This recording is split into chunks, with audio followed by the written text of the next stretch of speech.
नमस्कार। हमारे इस खास कार्यक्रम आफत की बारिश में आप सभी का स्वागत है। मैं हूं आपके साथ प्रथा शर्मा। तो इस खास कार्यक्रम के माध्यम से हम आपको इन दिनों जिस प्रकार से मानसून ने दस्तक दी है और समूचे प्रदेश के साथ साथ में देश भर में इसका व्यापक असर भी देखने को मिल रहा है। और इसी के बाद से जो शुरुआत में भीषण गर्मी के बाद में जब मानसून ने दस्तक दी थी तो लोगों ने राहत की सांस ली थी कि गर्मी से उन्हें राहत जरूर मिली, लेकिन अब यही राहत कहीं ना कहीं आफत के रूप में निकलकर सामने आ रही है। इस बुलेटिन के माध्यम से हम आपको राज्य भर में, देश भर में अलग अलग जगहों पर क्या कुछ और कैसी स्थितियां हैं इस बारिश की वजह से, ये हम आपको बताएंगे। तो सबसे पहले शुरुआत करते हैं असम की खबर के साथ, जहां पर लगातार हो रही झमाझम बारिश से बाढ़ की स्थिति भयावह हो चली है। ब्रह्मपुत्र समेत कई ऐसी नदियां हैं जो कि खतरे के निशान के ऊपर बह रही हैं। 30 जिलों के करीब 24.5 लाख लोग बाढ़ से प्रभावित हैं। हर साल बाढ़, भूस्खलन, तूफान में मरने वालों की संख्या बढ़कर 78 हो गई है और 53,000 से ज्यादा लोग 577 राहत शिविरों में शरण ले रहे हैं। इधर काजीरंगा उद्यान की बात करें तो यहां पर अब तक कुल 131 वन्य जीवों की मौत हो चुकी है। असम में क्या है बाढ़ के हालात, देखिए इस खास रिपोर्ट में।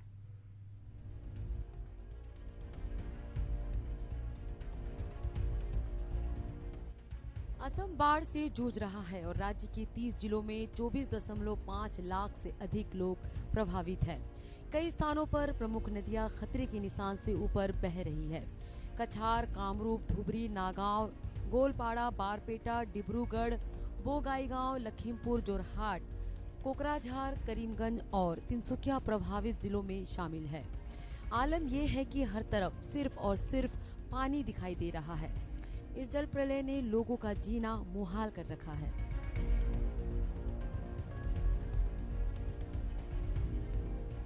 लगातार हो रही बारिश के बीच राज्य के मुख्यमंत्री हिमंत बिस्वा शर्मा ने कामरूप जिले में राहत शिविरों का दौरा कर स्थिति का जायजा लिया। इस बीच गुवाहाटी में स्कूटर से फिसलकर नाले में गिरे बच्चे का शव 3 दिन बाद रविवार को मिल गया है। गोवा के पाली जलप्रपात में रविवार को भारी बारिश के कारण जल स्तर बढ़ जाने के बाद करीब 80 लोग फंस गए। इनमें से 50 लोगों को बचा लिया गया, जबकि 30 लोग अब भी फंसे हुए हैं। गोवा के पाली जलप्रपात में रविवार को भारी बारिश के कारण जल स्तर बढ़ जाने के बाद करीब 80 लोग फंस गए। इनमें से 50 लोगों को बचा लिया गया, जबकि 30 लोग अब भी फंसे हुए हैं। असम में आई इस आफत की बाढ़ से धुबरी में सबसे अधिक 7,54,791 लोग प्रभावित हुए हैं। इसके बाद कछार में 1,77,928 और बारपेटा में 1,34,328 लोग बाढ़ से पीड़ित हैं। कुल मिलाकर 53,689 लोगों ने 269 राहत शिविरों में शरण ली है, जबकि 3,15,520 गैर राहत शिविरों में रहने वालों को राहत सामग्री प्रदान की गई है। असम में कई नदियां खतरे के निशान को पार कर बह रही है, जिसमें खोवांग में बूढ़ी दिहिंग, शिवसागर में दिखो, नांगल मुरा घाट में दिसांग, नुमालीगढ़ में धनसिरी, धर्मातुल में कोपिली, बारपेटा में बेकी और गोलकगंज में संकोज, बीपी घाट में बराक और करीमगंज में कुशियारा शामिल है। ब्रह्मपुत्र नदी निमाटी घाट, तेजपुर और धुबरी में खतरे के निशान से ऊपर बह रही है। एनडीआरएफ, एसडीआरएफ और स्थानीय प्रशासन समेत कई एजेंसियां बाढ़ प्रभावित इलाकों में तैनात 171 नाव के साथ राहत और बचाव अभियान चला रही है। पिछले 24 घंटों में विभिन्न एजेंसियों ने कुल 70 लोगों और 459 मवेशियों को बचाया है। पूरे राज्य में सड़कों, पुलों, आंगनवाड़ी केंद्रों और मत्स्य तालाबों को नुकसान पहुँचने की खबरें आई है। असम में बाढ़ के कारण कांजीरंगा राष्ट्रीय उद्यान में अब तक 6 गैंडों सहित 131 जंगली जानवरों की मौत हो चुकी है। पार्क प्राधिकरण ने सोमवार को ये जानकारी दी।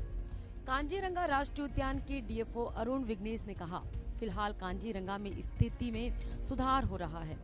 अधिकांश क्षेत्रों में पानी अब स्थिर हो गया है।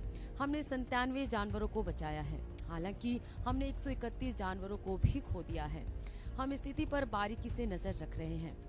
डीएफओ के मुताबिक बाढ़ के पानी में डूबने से 6 गैंडे, 100 हॉग डियर और 2 सांभर की मौत हो गई, जबकि 17 हॉग डियर, एक स्वयं डियर, रिसस मैकॉक और उदबिलाव की देखभाल के दौरान मौत हो गई। 2 हॉग डियर एक वाहन की चपेट में आने से मर गए। पार्क प्राधिकरण और वन विभाग ने बाढ़ के दौरान 97 जंगली जानवरों को बचाया है। असम में आसमान से आई आफत की बाढ़ से जहां पूरे राज्य की नदियां उफान पर हैं, तो वहीं इंसान से लेकर वन्य जीवों तक पर इसका असर साफ साफ दिखाई दे रहा है। शासन प्रशासन युद्ध स्तर पर राहत और बचाव कार्यों में लगा हुआ है। सीएम हेमंत बिस्वा शर्मा के दावों की दवाई राज्य की जनता के लिए कितने कारगर साबित होगी, ये तो आने वाला समय ही बताएगा। Bureau report, Asian news. तो बारिश की वजह से असम का क्या नजारा है और कैसा हाल है, ये हमने आपको बताया है। अब आपको असम के बाद महाराष्ट्र की ओर लिए चलते हैं। झमाझम बारिश से आई बाढ़ का संकट झेल रहे महाराष्ट्र के सामने अब हाई टाइड का नया संकट सामने आ गया है। यहाँ बाढ़ के चलते सड़कों से लेकर बस्तियों तक में पानी भरा हुआ है। तो वहीं मौसम विभाग ने यहाँ के समुद्र में 4.5 मीटर ऊंची लहरों के उठने की भविष्यवाणी कर दी है। इधर भारी बारिश से पहले ही हांफ रही मुंबई के लिए नई मुसीबत से ये बात कम नहीं है। देखिए महाराष्ट्र में बारिश से क्या है हाल।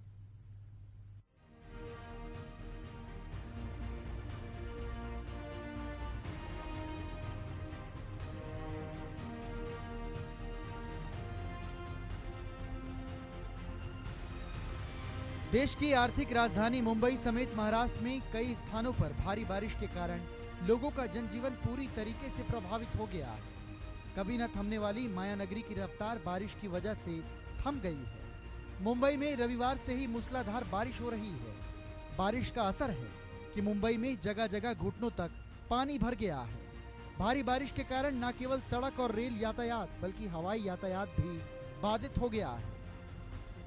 भारी बारिश के कारण छत्रपति शिवाजी इंटरनेशनल एयरपोर्ट का परिचालन बाधित हुआ, जिसके कारण कई उड़ानों का रूट बदलना पड़ गया। तमाम एयरलाइन की तरफ से एडवाइजरी जारी की गई है। अधिकारियों ने बताया कि सोमवार सुबह मध्य रेलवे रूट पर लोकल ट्रेन सेवाएं बुरी तरीके से प्रभावित हुई, जबकि मुंबई में कई सड़कें जलमग्न हो गई। कुछ इलाकों में रात भर 300 मिमी से अधिक बारिश दर्ज की गई। छात्रों को असुविधा से बचाने के लिए मुंबई नगर निगम की सीमा में सभी बीएमसी सरकारी और निजी स्कूलों और कॉलेजों में दिन से पहले सत्र के लिए छुट्टी घोषित कर दी गई। महाराष्ट्र के मुंबई में बारिश के कारण बाढ़ जैसा माहौल हो चुका है।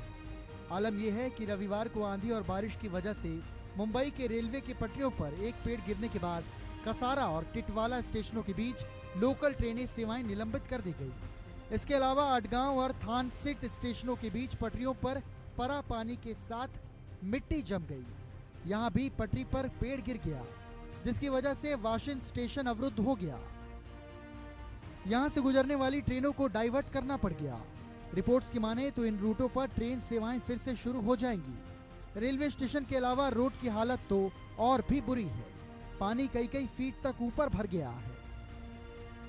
जल भराव के कारण लंबे ट्रैफिक जाम जैसी समस्याएं देखने को मिल रही हैं।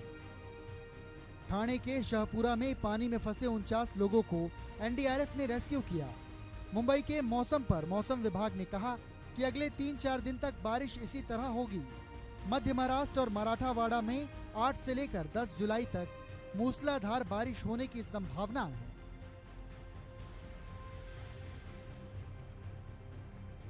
इस दौरान सबसे अधिक 315 मिलीमीटर बारिश गोवंडी क्षेत्र में और 314 मिलीमीटर बारिश पवई क्षेत्र में हुई। वहीं ठाणे जिले के विभिन्न क्षेत्रों में कम से कम 275 मकान क्षतिग्रस्त हो गए और इसी के साथ 20 वाहन बह गए। स्थानीय निकाय के आपदा प्रबंधन प्रकोष्ठ के प्रमुख यासीन तडवी ने बताया कि ठाणे शहर में सोमवार को सुबह 6:30 तक पिछले 24 घंटे की अवधि में 120.87 मिलीमीटर बारिश दर्ज की गई। ठाणे जिले की शाहपुरा तालुक बारिश से सबसे अधिक प्रभावित हुआ है, जहां आसनगांव माहुरी रोड पर एक पुल बह गया और गुजराती बाग क्षेत्र में बारंगी नदी में बाढ़ आ गई। इसमें कहा गया कि बाढ़ का पानी इलाके के 70 घरों में घुस गया,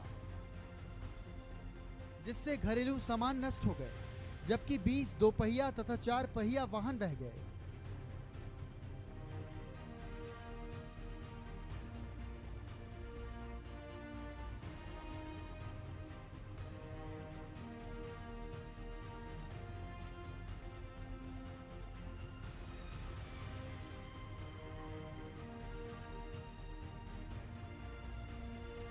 इसी बीच सोमवार को इसी जले पर खाज बनकर हाई टाइड भी कूद पड़ा। समुद्र में 4.5 मिलीमीटर ऊंची लहरें उठने लगी। उनका पानी भी कई इलाकों में भर गया। मुंबई में भारी बारिश पर आईएमडी के निदेशक सुनील कांबले ने कहा कि बीती रात 2 बजे से आज शाम 6 बजे के बीच लगभग 270 मिमी बारिश दर्ज की गई। अगले 24 घंटे के लिए मुंबई में भारी से बहुत भारी बारिश का ऑरेंज अलर्ट जारी किया गया है। कल के लिए भी भारी बारिश का येलो अलर्ट जारी किया गया है।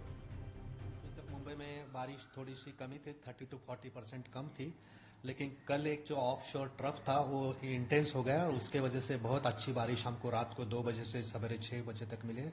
ऑलमोस्ट मुंबई में 270 मिलीमीटर बारिश हमें 5-6 घंटे में मिली है और जो मुंबई का जो नॉर्मल होता है वो ऑलमोस्ट कवर हो गया। जो आज तक की बारिश होने वाली थी, मुंबई का जो नॉर्मल है 600 मिलीमीटर, वो कवर होने जा रहा है। बाढ़ का आलम यह है कि यहाँ के जुहू जैसे पौष इलाकों में भी पानी। अमिताभ बच्चन के निवास जलसा के सामने भी पानी भर गया है। इसको लेकर महाराष्ट्र के मुख्यमंत्री एकनाथ शिंदे ने कहा कि सभी सड़कों पर यातायात बहाल हो गया है। शहर में जलभराव की आशंका वाले स्थानों पर बीएमसी के वरिष्ठ अधिकारी मौजूद हैं। राज्य आपदा प्रबंधन प्राधिकरण एनडीआरएफ बीएमसी अलर्ट पर है। पूर्वी और पश्चिमी राजमार्गों और सभी रेल लाइनों पर यातायात चालू है। एनडीआरएफ की टीमें राज्य के तीनों तटीय जिलों में पहुंच गई है। सेना, नौसेना और वायुसेना भी अलर्ट मोड पर है।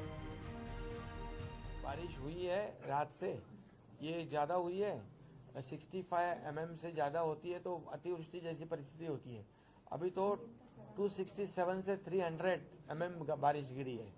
ये बारिश जो है ये कम समय में गिरी है और जो पूरी तरह व्यवस्था जो है, कैरिंग कैपेसिटी है, उससे बहुत ज्यादा, कई गुना ज्यादा ये बारिश हुई है। और इसलिए रेलवे के ट्रैक पे भी पानी आया है। पंप, रेलवे ने 200 पंप लगाया है, 480 पंप कारपोरेशन के है, वो पूरी तेजी से काम कर रहे हैं और पानी फेंकने का काम शुरू है। और अभी आपने देखा कि ट्रेन भी ऐसा ऐसा सब शुरुआत हुई है और रोड में भी अभी हमने यहाँ पर देखा, सब 5000 स्पॉट इसमें दिखते हैं। सब रोड पे अभी ट्रैफिक शुरू हुई है और सब जगह पे जो जो वाटर लॉगिंग वाले स्पॉट है, बीएमसी के बड़े अधिकारी जो वरिष्ठ है वो वहाँ खड़े है, वो भी दिखाई दिया। और इसलिए पूरी सिस्टम जो है, स्टेट डिजास्टर, रेलवे, एनडीआरएफ और बीएमसी, ये पूरी तरह इसको फेस करने के लिए पूरी तरह अलर्ट है और सब लोग काम कर रहे हैं। अभी जैसे ही ये मैंने कहा कि ये मिठी रिवर और पोइसर, ये रिवर जो है ये इसकी कैरिंग कैपेसिटी बढ़ाने का काम शुरू है, फ्लड गेट डालने का काम शुरू है। अभी 7 पंपिंग स्टेशन बन रहे हैं। ये पंपिंग स्टेशन जो है अभी विदाउट ट्रीटमेंट पानी जा रहा है। ये कितने सालों से है। अब जब हमारी सरकार बन गई तब पहले काम हमने वही हाथ में लिया कि सब जगह जो भी समुद्र में पानी जाएगा वो पूरी तरह ट्रीटमेंट होकर जाएगा, पोल्यूटेड वाटर जाएगा नहीं। और इसलिए उसके ऊपर काम कर रहे हैं। माइक्रो टनलिंग हुआ है, ये होल्डिंग पॉन्ड हुए हैं, ये पहली बार हुआ है। और इसलिए ये जो भी ये फ्लड के लिए जो सिस्टम, जो उपाय करना है, वो सब ये बीएमसी और रेलवे और सब लोग मिलकर कर रहे हैं। रविवार की रात से महाराष्ट्र में कुल 300 मिलीमीटर बारिश हुई, जिसके कारण सड़क से रेलवे और विमान सेवाएं पूरी तरीके से अस्त व्यस्त हो गई हैं। अब इसके बाद भी हाई टाइड का आना महाराष्ट्र वासियों के लिए जले पर किसी खाद से कम नहीं है। मुख्यमंत्री शिंदे के दावे कितने कारगर साबित होंगे, ये तो आने वाला समय ही बताएगा। Bureau report, Asian news. Assam और महाराष्ट्र के बाद अब आपको देश की राजधानी का हाल बताते हैं, यानी कि दिल्ली की। तो मानसून की बारिश शुरू हुए अभी कुछ ही दिन बीते हैं, देश की राजधानी दिल्ली पानी पानी हो गई है। बारिश से हुए जल जमाव ने समाजवाद और समानता का सिद्धांत अपनाते हुए पौष इलाकों में बने सांसदों और मंत्रियों के बंगलों से लेकर गरीबों की झोपड़ी तक में डेरा जमा दिया है। असल में जिस यमुना नदी की सुध 46 सालों तक नहीं ली गई थी, वही बौराई हुई यमुना दिल्ली वालों की खबर लेने उनके घरों में आ धमकी है। देखिए इसी पर हमारी एक खास रिपोर्ट।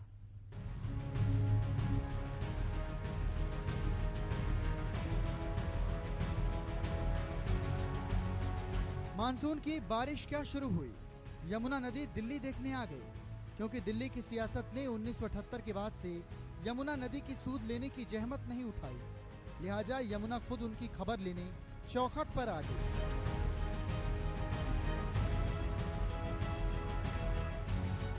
छह सितंबर 1978 को दिल्ली में यमुना का जल स्तर 207 मीटर रिकॉर्ड किया गया था। इस वर्ष बढ़कर 208 मीटर तक जा पहुंचा है। जब यमुना घरों में आ गई तो लोगों ने सड़कों के किनारे तो कहीं फ्लाईओवर ब्रिजों के नीचे जाकर शरण ली। कई कॉलोनियों में पानी भर गया। बड़ी तादाद में लोगों को विस्थापित होना पड़ रहा है। दिल्ली जैसे पौष शहर में मवेशी कम ही दिखते हैं, मगर इस बाढ़ में फ्लाईओवर ब्रिजों के नीचे लोग अपने मवेशियों को भी साथ लाए हैं। ऐसे में तमाम लोगों ने दिल्ली के रिंग रोड के फुटपाथ को अपना अस्थायी आशियाना बना रखा है। ये सभी लोग प्रधानमंत्री आवास योजना को भी सरेआम ठेंगा दिखा रहे हैं। जब जब भी दिल्ली में बाढ़ आती है, एक तबका सड़क के किनारे गृहस्थी का सामान समेट कर बैठ जाता है।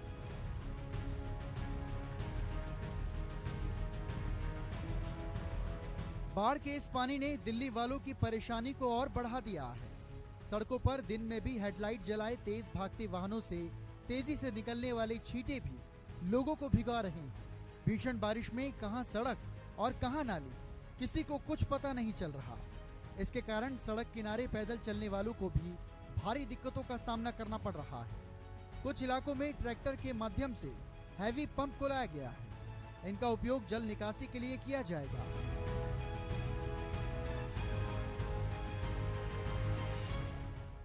बाढ़ का पानी राजधानी की ऊंचाई वाले इलाके यानी सिविल लाइन में जा पहुंचा है। तमाम केंद्रीय मंत्रियों के अलावा विधायकों के निवास भी यहां पर हैं। बाढ़ के पानी को देखते हुए दिल्ली के लोगों ने खुद को जाम से आराम से खड़े रहने का अभूतपूर्व साहस भी विकसित कर लिया है। वहीं कुछ ऐसे इलाके भी हैं जहां से लोगों को विस्थापित किया जा रहा है। इन लोगों को उनके मवेशियों के साथ दूसरी जगह विस्थापित किया जा रहा है। ऐसे लोगों को चाहिए कि वो भी अपने अपने स्तर पर प्रशासन का सहयोग करें।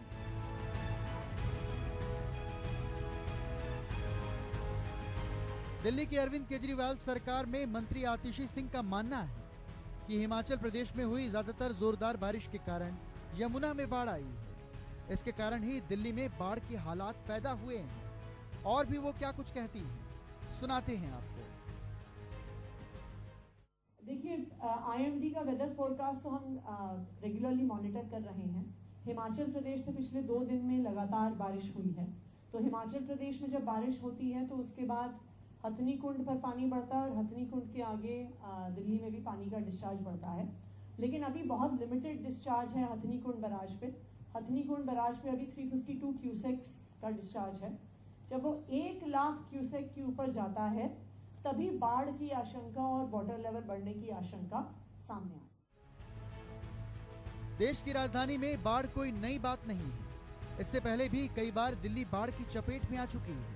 असल में यमुना नदी के कोप का कारण ये है कि जो यमुना नदी दिल्ली में सक्रिय दिखाई देती है, उसके पीछे का असल कारण ये है कि कुछ लोगों ने उसमें अपना घर बना लिया है।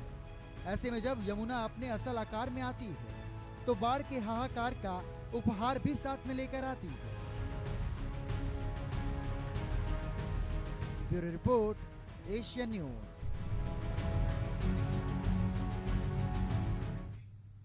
तो बारिश को जहां कुछ दिनों पहले तक राहत से जोड़कर देखा जा रहा था, तो अब वहीं यही बारिश अब आफत का सबब बनती नजर आ रही है। अब देखना होगा कि कब तक जनजीवन सामान्य हो पाता है और लोग वाकई इस बारिश से राहत की सांस ले पाते हैं। इसी के साथ हमारे इस खास बुलेटिन में फिलहाल इतना ही। देश और दुनिया की तमाम अपडेट्स के लिए आप देखते रहिए एशियन न्यूज। मुझे दीजिए इजाजत। नमस्कार।